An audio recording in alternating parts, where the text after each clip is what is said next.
الرحیم نحمد صلی اللہ رسول الکریم۔ ابھی چند دن پہلے 26ویں آئینی ترمیم قومی اسمبلی اور سینٹ سے پاس ہو کے ایک باقاعدہ قانون کی شکل اس نے اختیار کر لی ہے، تو اس حوالے سے جو سب سے خوش آئند بات اس میں یہ ہے، جو سارے اسلامی ذہن رکھنے والوں کے لیے ایک بڑی خوشخبری ہے سود کے حوالے سے، کہ 1 جنوری 2028 تک سود کا مکمل جو ہے نا خاتمہ پاکستان سے کر دیا جائے گا۔ یعنی سودی نظام جو براہ راست اللہ کے ساتھ اعلان جنگ ہے، اللہ تعالیٰ نے قرآن پاک میں واضح طور پر اس کو اعلان جنگ سے تعبیر کیا ہے، اور بہت ساری وعیدیں حدیث میں بھی آئی ہیں۔ تو یہ ایک مستقل پاکستان کے آئین میں یہ چیز تھی، اور کوششیں بھی ہوتی رہی ہیں۔ اب اللہ کی ذات سے امید ہے کہ اب چونکہ دوبارہ اس کے اوپر کام شروع ہو گیا ہے، تو یہ ایک بڑی خوش آئند بات ہے اس حوالے سے، اور اس کو پوری قوم اس حوالے سے خوشخبری کی منتظر تھی، اور یہ بہت اچھا ہوا ہے۔ اللہ تعالیٰ اس کو ہماری دعا ہے۔ بہرحال اس کو وقت لگے گا، ظاہر ہے مختلف ٹیکنیکل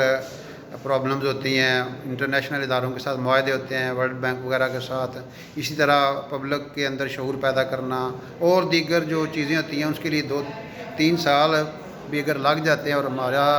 اس نظام سے جان چھوٹ جاتی ہے، تو یہ بہت خوش آئند بات ہے۔ اس پہ تمام وہ لوگ، خصوصاً مولانا صاحب نے اس حوالے سے بہت زیادہ ورکنگ کی ہے، اور یہ ایک بہت خوش آئند بات ہے۔ اس حوالے سے سارے ہی جو اسلامی ذہن رکھنے والے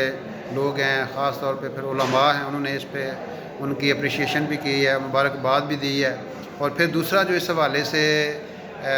ایک بڑی اہم بات سامنے آئی ہے، وفاقی شرعی عدالت کے جو فیصلے ہیں وہ سال تک یعنی وہ لٹکتے رہتے تھے،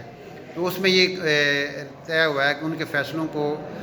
جو ہے نا فوری طور پر اسمبلی میں پیش کیا جائے گا، ان کی سفارشات کو، اور ان کو عملی شکل دی جائے گی،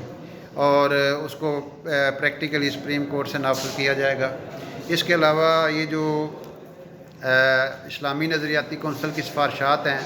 ان کے حوالے سے بھی ان کو لٹکا دیا جاتا تھا، وہ بھی جو ہے کام اس ترمیم میں بھی واضح کر دیا گیا ہے۔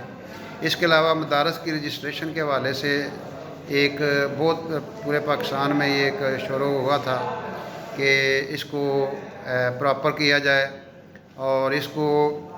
یعنی پریشرائز کیا جاتا تھا مدارس کو، ان کے اکاؤنٹس چیک کیے جاتے تھے، کون آپ کو پیسے دیتا ہے، فنڈز دیتا ہے۔ تو اس حوالے سے بھی اس ترمیم میں یہ فیصلہ آیا ہے کہ اس کا جو سابقہ قانونی طریقہ کار تھا اسی کو اپلائی کیا جائے گا، اور ان کے جو اکاؤنٹس منجمد کر دیے گئے تھے، فریز کر دیے گئے تھے، ان کو بھی جو ہے وہ بحال کر دیا جائے گا۔ تو اس حوالے سے یہ جو ترمیم ہے، اس میں یہ خوش آئند باتیں ہیں۔